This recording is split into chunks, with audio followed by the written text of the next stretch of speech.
They call him Johnny 2/3. And while his name sounds like a fraction, this story has nothing to do with math. It's all about a renowned tattoo artist who left his own permanent impression, inking over 25,000 tattoos. And there's more. He's also an ordained minister. This is what we look like sometimes. The most awesome thing about the church is that everyone's welcome. And if that's not enough, his First Amendment lawsuit gave tattoo artists around the country the right to ink. Yep, Johnny 2/3 fought the law, and he won.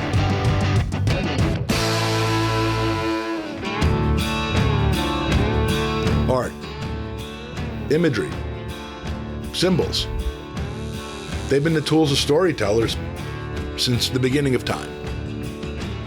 Stories that were written here, and of course, here. My personal story started here, but now I run a creative agency in Los Angeles. Along the way, I started writing down my own story, like this, which meant spending hours up close and personal with true ink artists, gifted at telling stories on human canvases. These are the stories of the storytellers themselves.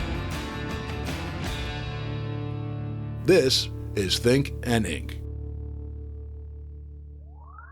Hermosa Beach, California, known for the sand, surf, and sunsets. It's also home of your Cheatin' Heart tattoo shop, where most days you'll find Johnny 2/3 working on his latest living canvas. Now, I love the tattoos Johnny's done on me over the years. So that's why today I'm giving up my space to two others so they can experience Johnny for their very first time. And all I asked of them was to share the story behind whatever tattoo they would be getting. My name is Greg Thompson. When I turned 19, I had my very first tattoo. It's now been covered up by a much better one now that I have a little bit more finance to work with. The last 5 years I've started adding on to my art on my body. And so today, getting another piece of traditional tattoo that has a lot of meaning to me, I'm greatly looking forward to. So what are you thinking of doing? There were three options. I don't know whatever one you guys want to choose. He's surprising you, right? Yeah. You picked three and he's gonna, literally, you're like leaving it up to him? Absolutely, Cool, 100%. Let's rock and roll. Let's do it. Everything's You real. Go first. ahead. No, age before beauty. That's right.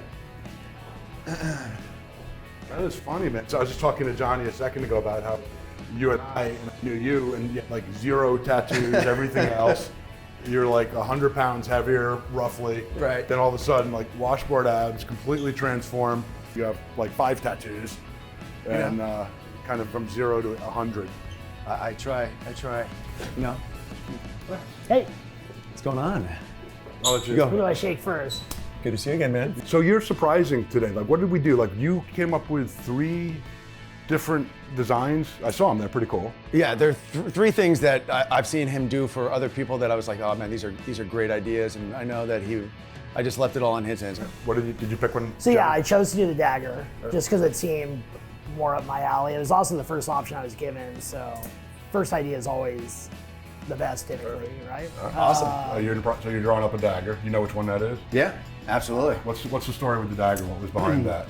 Well, I mean, the first thing I'm always drawn to is the art of it, and I just love all of his traditional tattoos, and it's something that's classic look.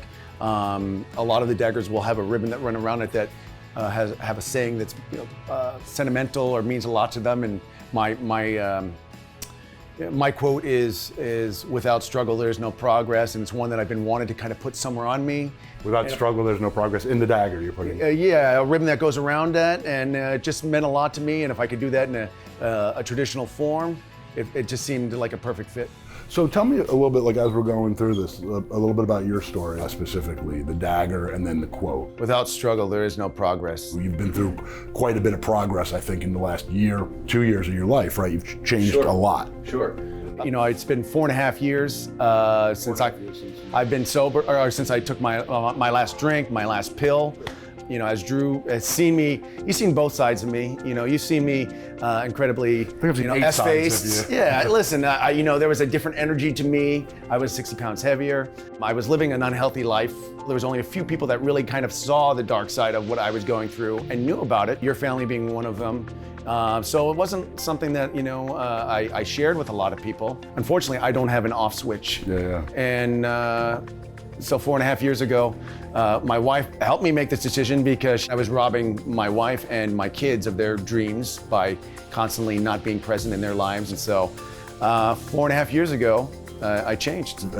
I mean, I watched firsthand the struggles the first time, the second time, and I don't know how many times you tried and had setbacks, and I think that honestly says the most about you personally, and anyone who overcomes it like you do. Is it does not matter, you don't look at the setback, and man, you just like really controlled and owned and went with life and turned it around and transformed in so many ways.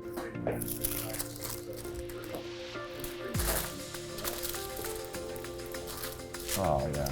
It looks great. It looks great. It's everything I wanted. That's You in? perfect. Yes. All right. 100%. Ready to tattoo? Let's do it. All right.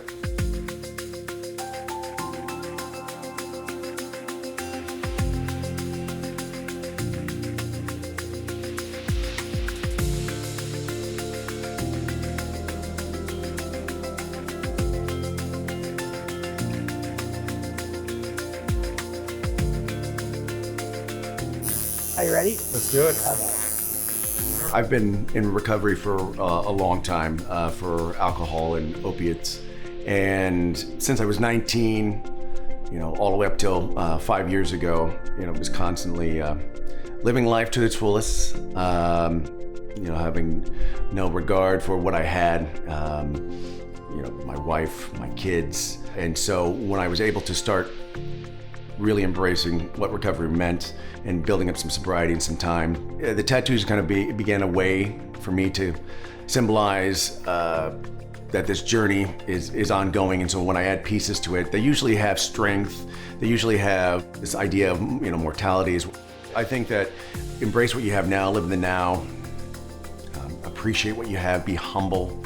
And if I carry those things throughout my life on a daily basis, I know that that I'll live a clean life and I'll live a long life.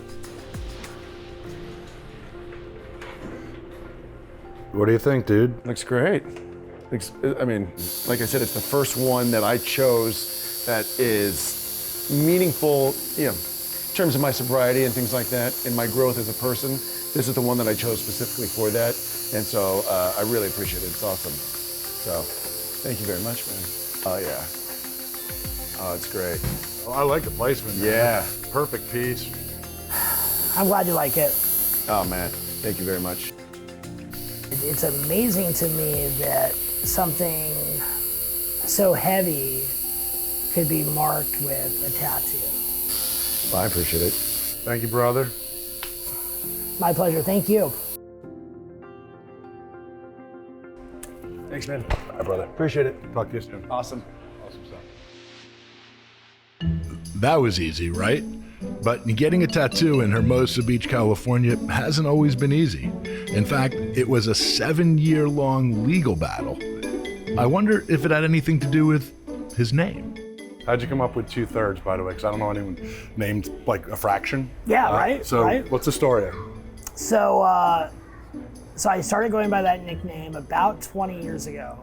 There is a story for the giant 2/3. However, when I would tell people where it came from, they would get so disappointed at the story, the real story, that I decided to stop telling people because I couldn't deal with the disappointment in their eyes. So I started telling people probably about 15, 16 years ago, make up whatever you want. So I literally haven't told anybody in a long, long time. Why were they disappointed? What's the real story? And I'm not gonna tell you.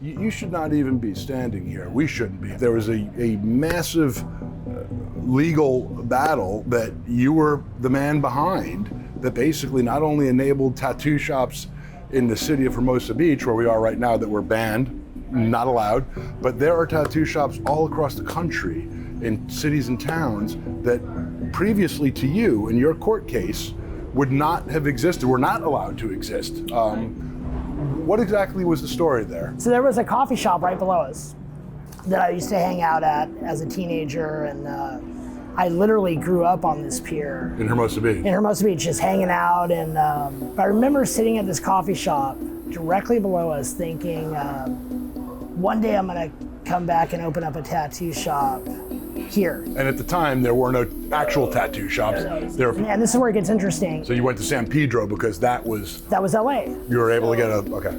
So Venice Beach, Hollywood, San Pedro, Harbor City, those are all parts of the city of Los Angeles. That's why tattooing was allowed there. Every other city, tattooing was prohibited, or they didn't have it on the books. I met this lawyer, and this lawyer actually said he couldn't believe me when I said it was illegal to tattoo in Hermosa Beach. Crazy. Because he's like, that doesn't make any sense. How could it be illegal? And his speciality was First Amendment cases. He said, tattooing's a legitimate art form. We should be able to get First Amendment relief. And I said, well, listen, I don't have any money. I got this young family. Right. And Well, he looked at you and said, hey, this just isn't right. oh, he's a great guy. Yeah, his name's Robert Most. And he was this like freedom fighter for the First Amendment. But he said, listen, the way it works is if we win the case, the city has to actually pay for my legal fees. So he said, I'm gambling that this is something that I think we could win. And so we started the lawsuit with Hermosa. As soon as I filed the lawsuit, I got fired, by the way. From your tattoo shop? From the tattoo shop in Pedro. Wow. So they really viewed me suing the city and desiring to open up a shop here as being stepping on their toes. That's actually what led to opening up the Gardena shop, because I needed a place to work. And the court case took 7 years. Did you or your lawyer say this could go on for 7 years? Oh, we actually lost first. The first time we appeared before the judge, she had no understanding of the actual case. She kept comparing me to like a hairstylist. So she kept saying there's no speech here, there's no issue of speech here. And she seemed to feel very strongly that either she didn't understand the case or she just did not like tattoos. What they said was that it was going to attract the wrong sort. The wrong sort of people, which is so interesting, right? Because who does it attract? It attracts everybody. But I thought my lawyer was going to leave, actually. He said, look, I'm willing to roll the dice again. And so we filed with the Ninth Circuit Court of Appeals. But there's like a wait, like a 3-year wait to go before them. And some of the Ninth Circuit are very, very conservative. Right. Some are very liberal. So my lawyer, Robin, had these are the judges we're hoping to get. Yeah. These are the guys we don't want, and we especially don't want these 3 guys. That are gonna walk in like this when they see you. Right, and remember we had already lost. So he calls me up and he says, we drew the 3 most conservative judges on the panel. And he goes, if we go up before them, we're gonna lose. So I'm thinking about it, praying about it, asking God, like, what should I do? What he wanted to do was to roll the dice again and wait another 3 years. So I call him up and I said, listen, I just want to be done with this. 7 years, let's take the judges. And I said, I believe that God told me whatever he desires from this, he's going to do anyway, and it has nothing to do with the judges. Now, to my lawyer, that sounded like crazy talk, right? It sounded like crazy talk. I mean, it's just even saying it now, it sounds a little bit crazy, right? So I get there, I see my lawyer, and he has his daughter with him, and we meet up, and he says, you know we're gonna lose, right? And I said, I know you keep saying that, and I said, but I don't know how much you know about the Bible, but I've been thinking about David and Goliath the whole way up here. The odds for David didn't matter. He had no armor, he had no weapon, and yet God slayed this giant through David's hand with these 5 smooth stones. It had nothing to do with David. I had this confidence that regardless of what happened, that God was in control of my circumstances. And I don't know if I've ever felt that way. Before that or after that, as strong. You knew you were gonna be okay. Yeah, totally knew we were gonna be okay, but wanted the victory, but wasn't overly concerned about it. And we walk in and the judges start talking, And it becomes so obvious from 30 seconds in that the judges are upset that this is on their desk. Because, and they ultimately ruled that tattooing is pure speech. So it's protected like a printing press is in this country. Like, they were offended the city of Hermosa had prohibited it. And so at one point, the attorney for the city of Hermosa even goes, like, do all you guys have tattoos? It was the most one-sided thing I think I've ever seen. But that was the point I realized, like, oh shoot, dude, we're gonna win. And we got the ruling right there that it was protected, it was pure speech, and that drive back to Palm Springs, all the implications started to hit me. The implication was that this would set precedents, which meant every town or city in the United States now, they could not prohibit tattooing. They overturned the city of Hermosa. They rule in favor of Johnny Anderson. When those words were said, what went through your mind right then and there? So I remember wanting to call my wife, wanting to tell her about it, because it was such a big deal for me in my life. It was such so much vested interest had gone into this, right? I couldn't believe we won. You get choked up in your eye. I mean, how many years is this? How many years ago is this? 10 years, 10 years ago. It's still raw. Here's what it was. It was, I think the realness of it is kind of hitting me, that we started here in Hermosa, that there was nothing special about me. Just a dumb kid that that had this dream that I was going to not only tattoo, I mean, that still blows my mind that this is what I get to do for a living. It blows my mind. But that I would sit underneath this spot where we're at, it blows my mind. Like, God has been so good in this.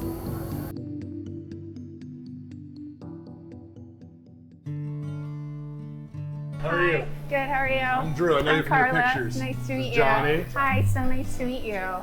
So in 2015, it was around late August. I was taking a bath and I felt a lump, but I thought I was getting sick because it was kind of near my armpit. And I waited a couple days, and then I thought, well, let me go get it checked. And I never imagined that they were going to tell me that it was stage 2B, triple negative breast cancer. So with me, after chemotherapy, which was pretty tough in itself, I had radiation. And with radiation, they give you a couple of little tattoos. Right. And the tattoos, somebody else might think that they're not that big of a deal because they do look like like a freckle. Right, right. But to me, they're something. And I've always known that I wanted to turn one of them into a beautiful work of art, because I feel like breast cancer doesn't define me. It's not who I am. But I kind of look at the little dot as kind of like a seed, a seed that has to like fight through the soil to become something. So that's why the flower is important to me. Yeah. Because it truly was it was the biggest fight of my life. Yeah. It really, really was. It was not an easy battle. Not at all. Let me do this. Let me drop the design, and then we'll kind of go from there. When I went in for my first appointment, you said, oh, we're going to give you these little tattoos. I was like, huh, what? You have to go in every single day, and it has to be exact where they, how they're going to radiate you. It's a huge learning curve. The journey, it's almost like it's out of your hands. Come on over. I love how he incorporated the dot. I thought it would just be fully covered. I just did never imagine that it find a way how to incorporate it. I'm super stoked. Go ahead and have a look at that. Make sure you like it. I love it. All righty. When you're given cancer, you have no control. I don't think I could have done it without my support system, for sure. My family, is a huge one. I just felt like the lotus, the symbolism of the lotus was like really speaking to me. How's the pain factor? And I know you've been through a lot already, but in life, but It's It's got its moments. This is the most painful part, and I see it on your face, and I kind of feel the pain with you, but it's for a lifetime of something that you'll love.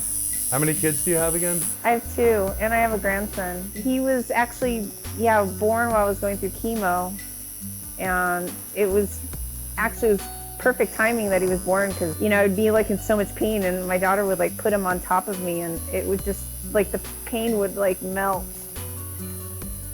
He was your medicine, huh? That's beautiful. You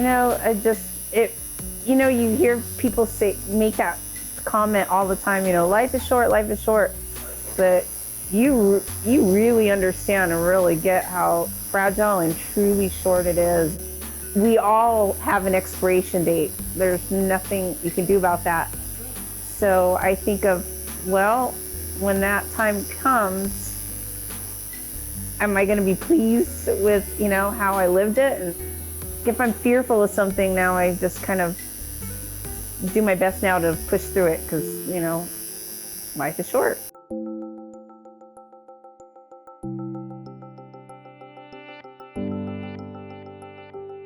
Am I done? You're done. I'm just trying to get this overspray and excess stenciling. Dude, Drew is great at distracting people, right? It was super helpful. It really was. Thank you. Oh my God.